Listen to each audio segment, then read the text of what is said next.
Hello, how are we getting on? Time for some more Ickabog. So, it was all going on last week. So, Daisy had got into a fight with Bert and they'd had a big fight, and she had called the king vain, selfish, and cruel. Was it cruel? Vain, selfish, and cruel? And the king was not impressed. He was happy with Bert for sticking up for him, but he was very annoyed that people would think he was vain, selfish, and cruel. So, when it was time, they called it the petition, when people would come and ask the royals for something that they needed to help their life, a shepherd came and he needed help. He had claimed that Ickabog had taken his dog. So the king decided, right, that is it. I know that Ickabog is not real, but I'm going to go to the marshlands to look like I'm helping the people and helping this man, and I will look like a hero, and no one will call me vain, selfish, or cruel ever again. So the king and his companions, what are Spittleworth and Flapoon, I don't like them anyway, his friends, they've gone to the marshlands with all the royal guards, including Bert's dad, to try and find Ickabog. Or really, the king wants to prove that Ickabog's not real. But at the end of chapter 10, it said, when Daisy asked her dad, was the Ickabog real? Her dad said, no, Daisy, which just goes to show that even sensible men may fail to see the terrible looming danger. Right, so let's find out what's going to happen this week.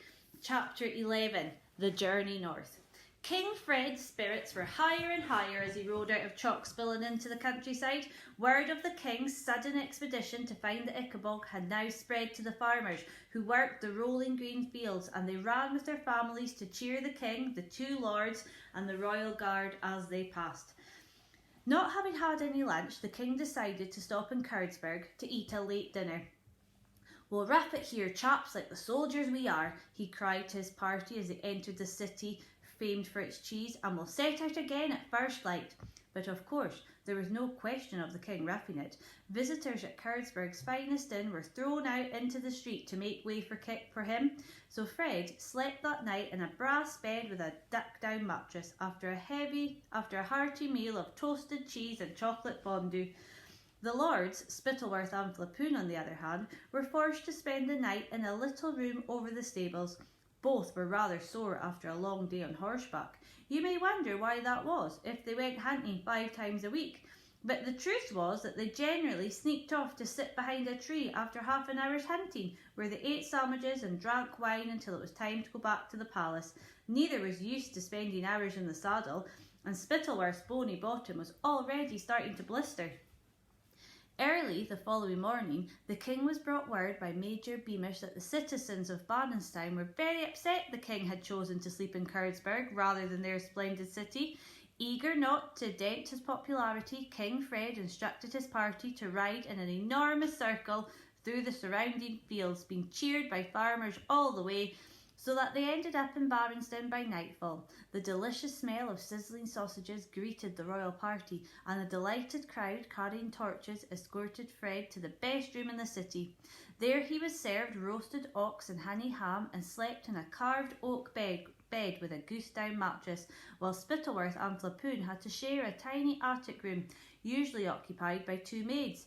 By now, Spittleworth's bottom was extremely painful, and he was furious that he'd been forced to ride 40 miles in a circle purely to keep the sausage makers happy.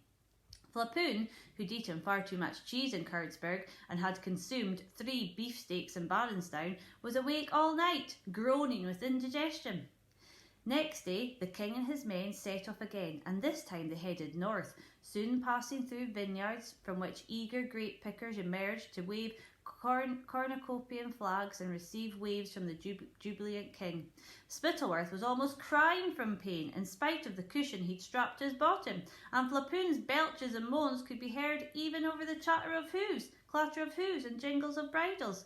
Upon arrival at Jeroboam that evening, they were greeted by trumpets and the entire city singing their national anthem. Fred feasted on sparkling wine and truffles that night, before retiring to a silken 4-poster bed with a swansdown mattress, but Spittleworth and Flapoon were forced to share a room over the inn's kitchen with a pair of soldiers. drunken Jeroboam dwellers were reeling about in the streets, celebrating the presence of the king in their city. Spittleworth spent much of the night sitting in a bucket of ice, and Flapoon, who drank far too much red wine, spent the same period being sick in a second bucket in the corner. Oh dear. At dawn next morning, the king and his party set out for the marshlands after a famous farewell from the cities of Jeroboam, who saw him on his way with a thunderous popping of corks that made Spittleworth's horse rear and ditch him on the road. Once they dusted Spittleworth off and put the cushion back on his bottom, and Fred had stopped laughing, the party proceeded. Soon they left Jeroboam behind and could hear only birdsong. For the first time in their entire journey, the sides of the road were empty.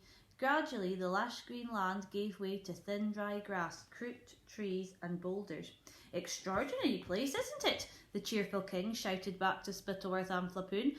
"I'm jolly glad to see these marshlands at last, aren't you?" The two lords agreed, but once Fred had turned to face the front again, they made rude gestures and mouthed even ruder names at the back of his head. At last, the royal party came across a few people, and how the marshlanders stared. They fell to their knees like the shepherd in the throne room, and quite forgot to cheer or clap, but gaped as though they'd never seen anything like the king and the royal guard before, which indeed they hadn't, because while King Fred had visited all the major cities of Cornucopia after his coronation, nobody had thought it worth his while to visit the faraway marshlands.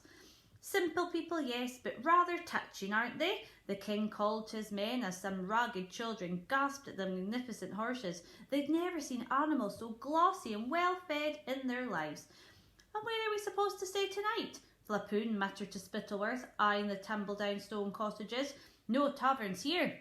"Well, there's one comfort at least," Spittleworth whispered back. "He'll have to rough it like the rest of us, and we'll see how much he likes it then."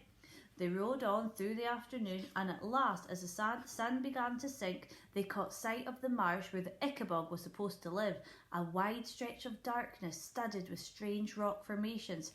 "Your Majesty," called Major Beamish, "I suggest we set up camp now and explore the marsh in the morning. As your Majesty knows, the marsh can be treacherous. Fogs come suddenly here. We'd do best to approach it by daylight."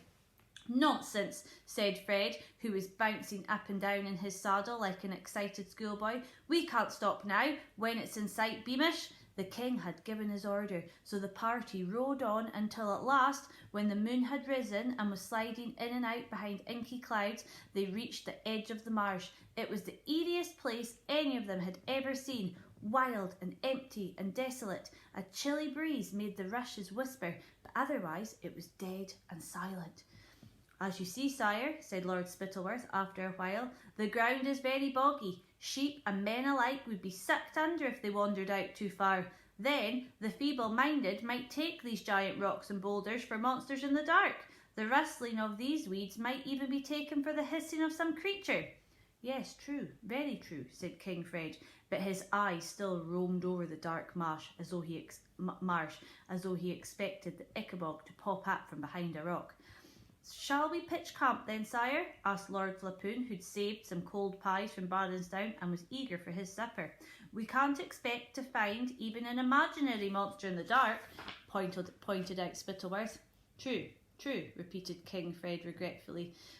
Let us. Good gracious, how foggy it has become." And sure enough, as they'd stood looking out across the marsh, a thick white fog had rolled over them so swiftly and silently that none of them had even noticed it. Oh my goodness. Right, so here is a wee picture that Erica, aged 12 from Australia, has drawn of Fred in his sleeping in the brass bed with a duck-down mattress after a hearty meal of toasted cheese and chocolate fondue. And she has drawn the chocolate fondue. Very nice it is too. Right guys, I'm going to go and get my lunch now. I hope you are enjoying the story, and we will find out what happens tomorrow.